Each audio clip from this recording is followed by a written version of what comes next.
Okay, I've got a question. What does a missed connection, a love for pottery, and gray weekend wear have in common? Well, somehow, believe it or not, they are all key plot points in a brand new movie out on Hallmark, part of Love You Wary, The Way to You. And we've got a lot to talk about, Jennifer. We do, Josh. We are back in 2026, and we are going to bring it all to you on this episode of Do You Watch What I Watch? Sit down and watch, then have a talk with Jennifer and Josh.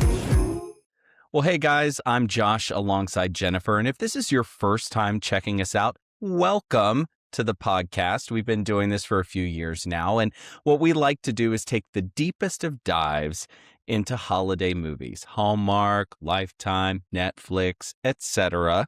We're going to give you the full plot synopsis, maybe this much snark, and at the end of the episode, we're going to tell you whether we think it's worth the watch. Glad to have you. Good to be back with you, Jennifer.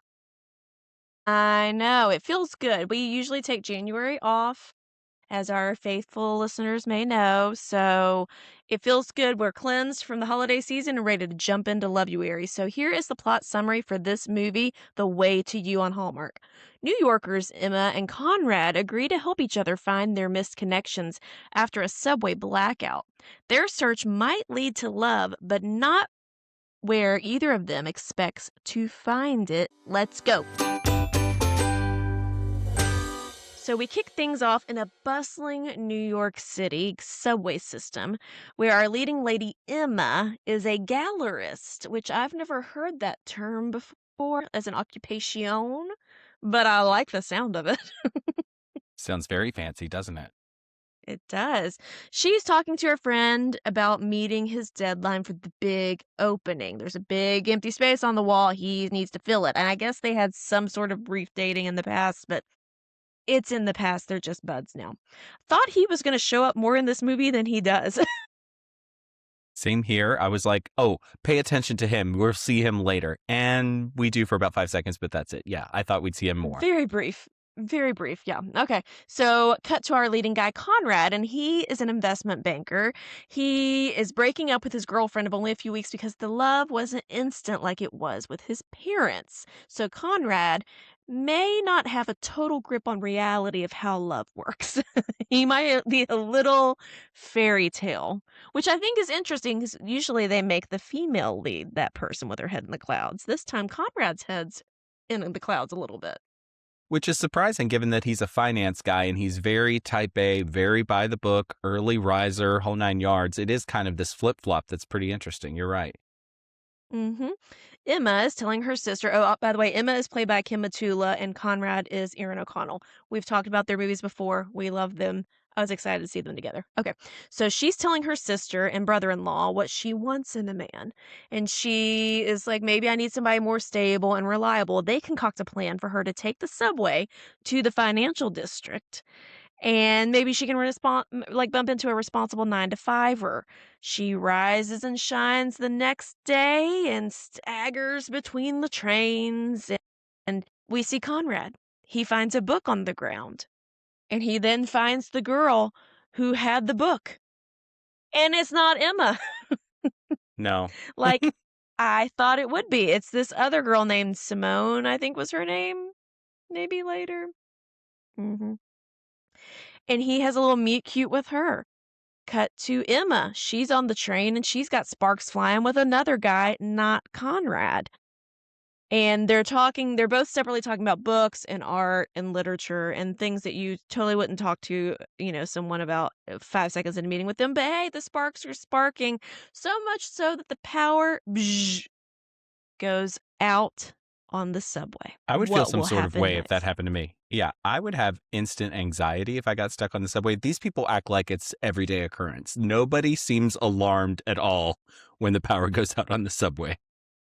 Well, we're not big city folks, Joshua. We don't aren't. have We're mass transit small really of any town. kind in Nashville, so maybe We it does don't. happen a lot. Maybe. Who knows? Hmm. If you're from New York and it happens a lot, leave us a comment. Let us know. Engage with our content. All right, so The power returns and the couples all part ways, and none of them got each other's contact info. They know very little about this person that they were interested in on the subway.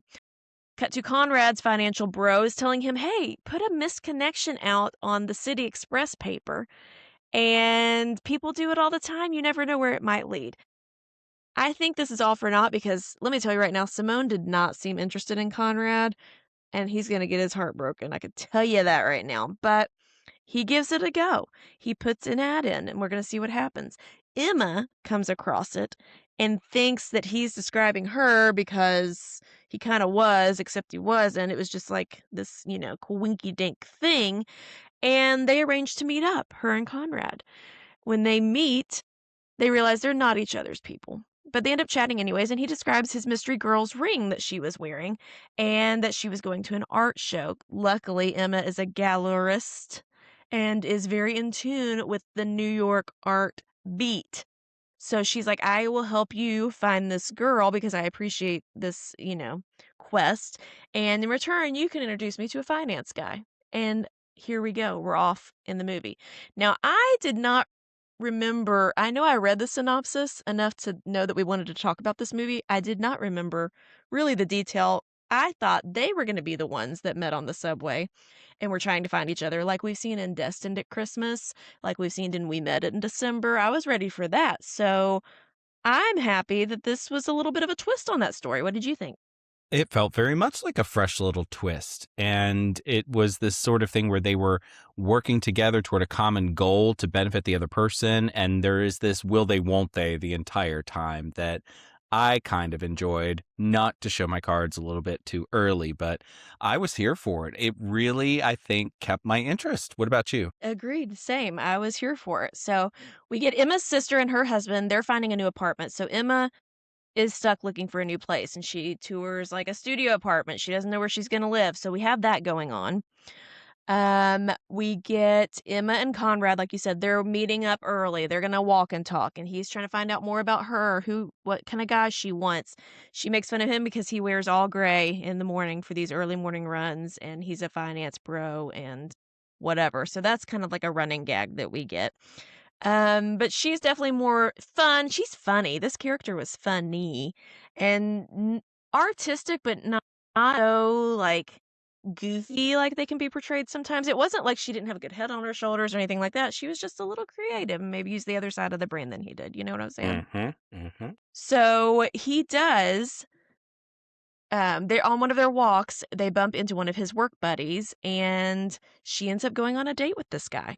And it doesn't go well because he's duller than dull. And Conrad gets another message from the City Express, meets up with another girl, still not his dream girl. Whoopsie doodles. After they're talking about this, because they're hanging out all the time, Conrad and Emma are best buddies. They must not have any other friends because they Apparently are not. just No. instantly like they've been friends forever. She invites him up to her apartment for a nightcap. Oh. And then she shows him how to make pottery on her pottery wheel that she has in this bougie deluxe apartment that she's soon going to have to move out of. Yeah. And this is how you know this movie is on Hallmark, because if this would have been anywhere else or a major motion picture, this scene would have had an entirely different ending because that pottery scene, I don't know what you think about it. It was pretty smoldery. It was intimate. It was giving me, do you remember Ghost from back in the day? Patrick Swayze, the whole 9 yards. It was very that. Mm-hmm. It was good. Yeah, it was beautifully shot, like it was dimly lit. This apartment is gorgeous. By the no business being a New York apartment.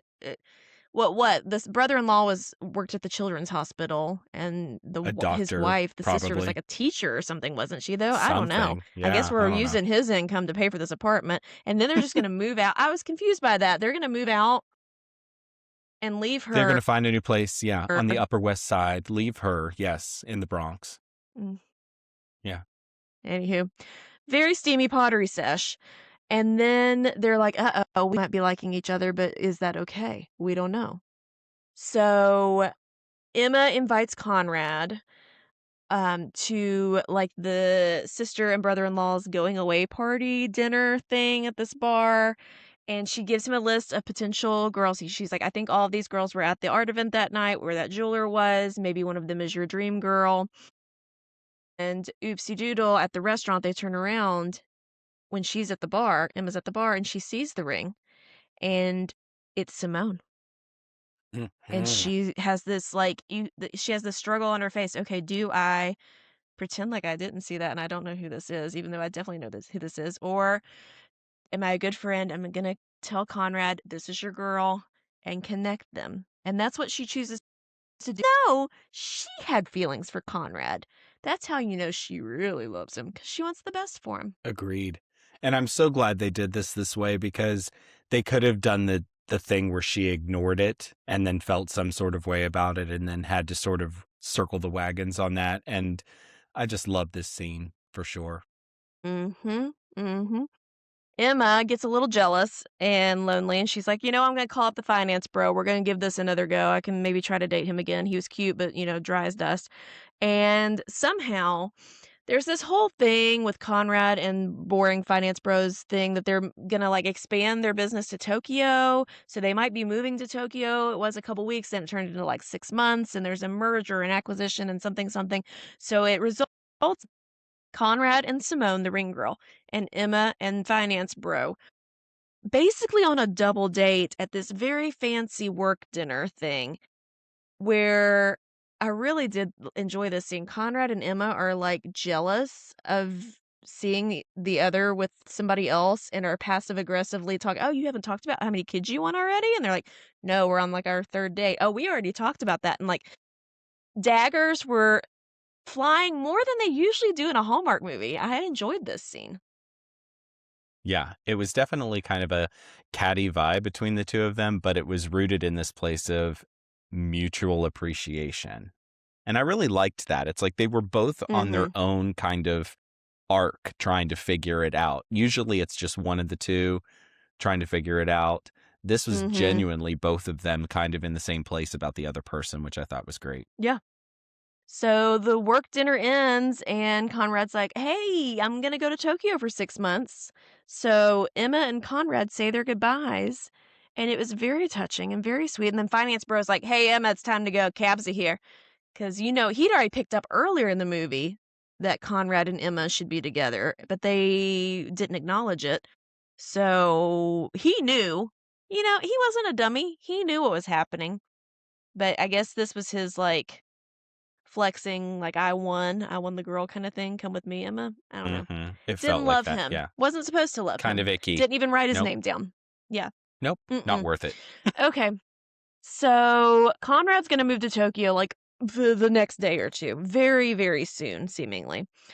And then we cut to sister is moving out with her husband to the Upper East Side. Emma still doesn't know where but the landlord was so nice, he's gonna let her stay there for a couple months until she figures it out. Okay. Who's paying for In New it? York City. Yeah, exactly. Okay. Okay. Sure. That was Sure, Jan. far-fetched.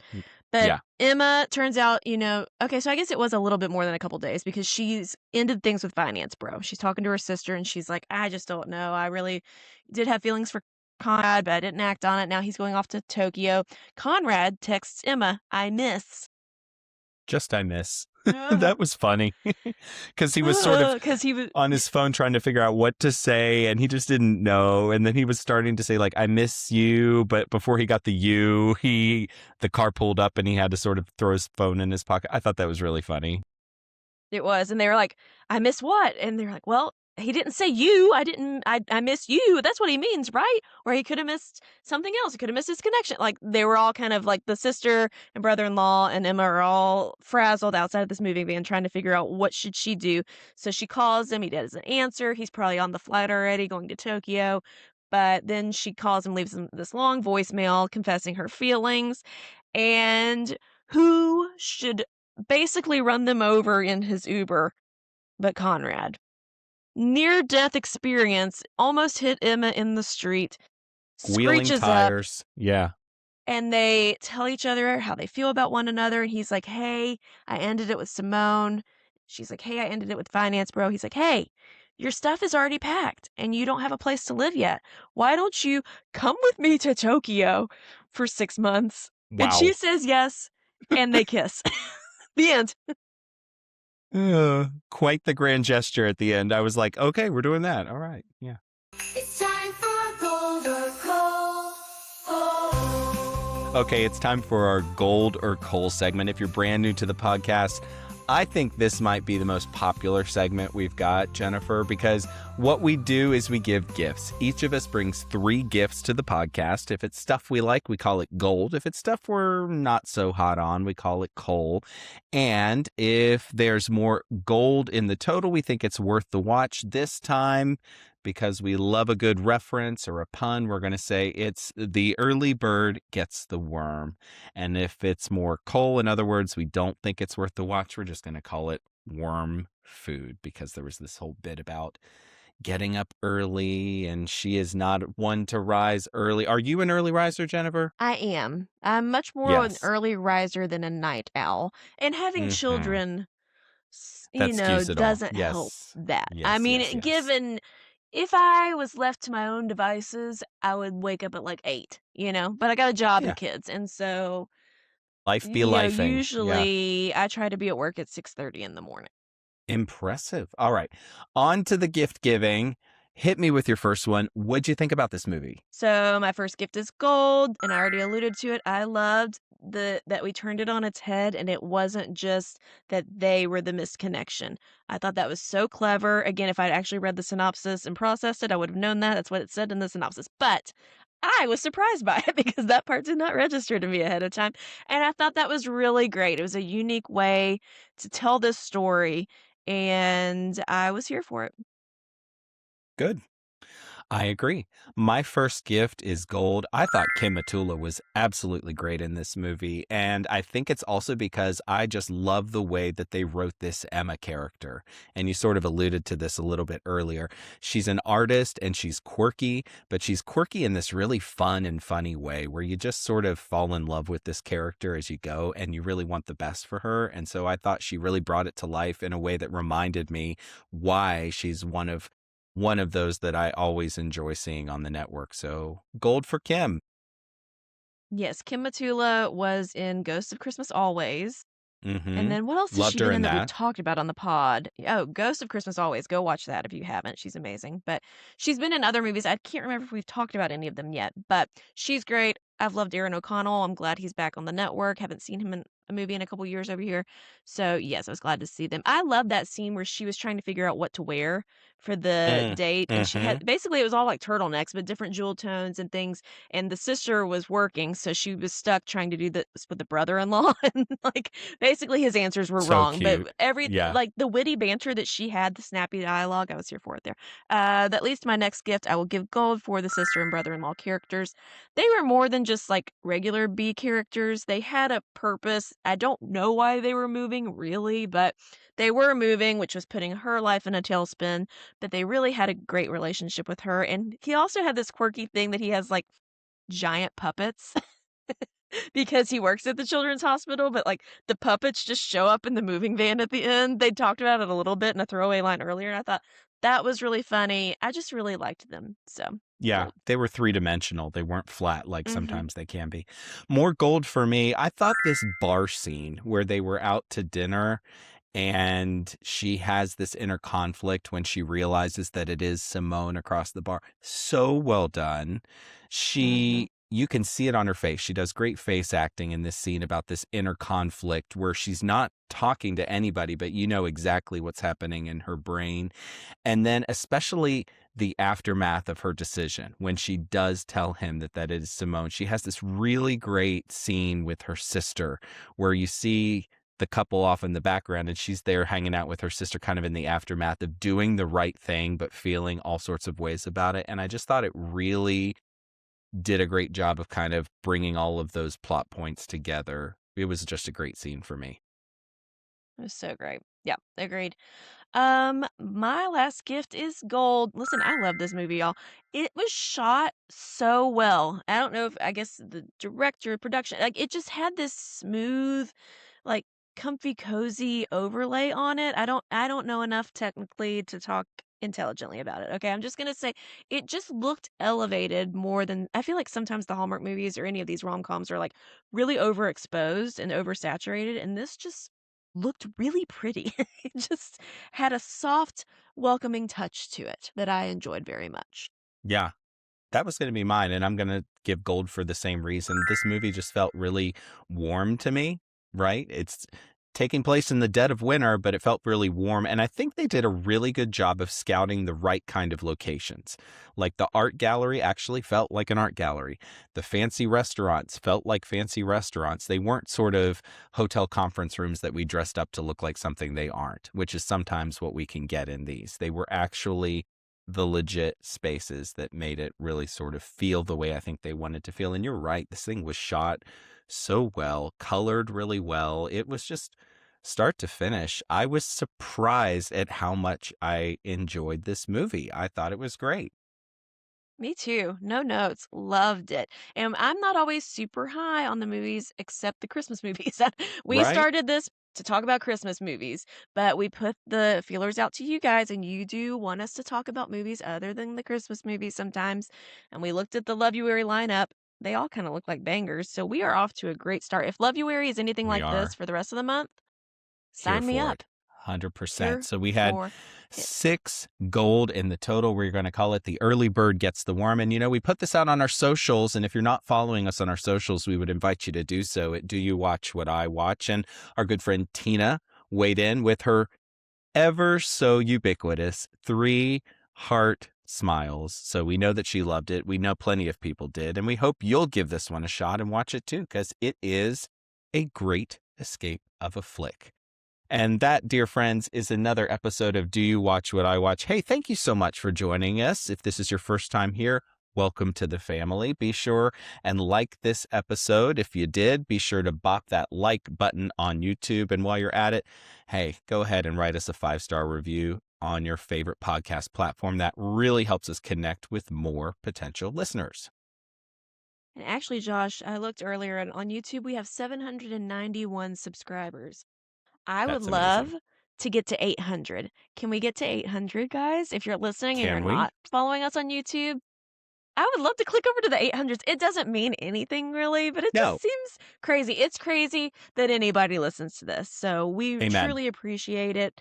Yes, Josh and I are just friends that met at church years ago and that we're here. This is starting our 5th season of doing this. It's bonkers in the Bonkers. best way. So thank you for being here. Thank you to Nick Schwartz, our friend, for our theme song. And what are we going to talk about next time, Josh? Well, as you mentioned, we are going to be on the Love You Weary train all month long here on the podcast. And we've got another new one out called Because of Cupid. So if you want to join us on the adventure, go ahead and give it a watch and then join us for the recap and review. One thing is for sure, we are going to have much, much, much to discuss. But until we see you next time. May your days be merry and bright. Bye, y'all.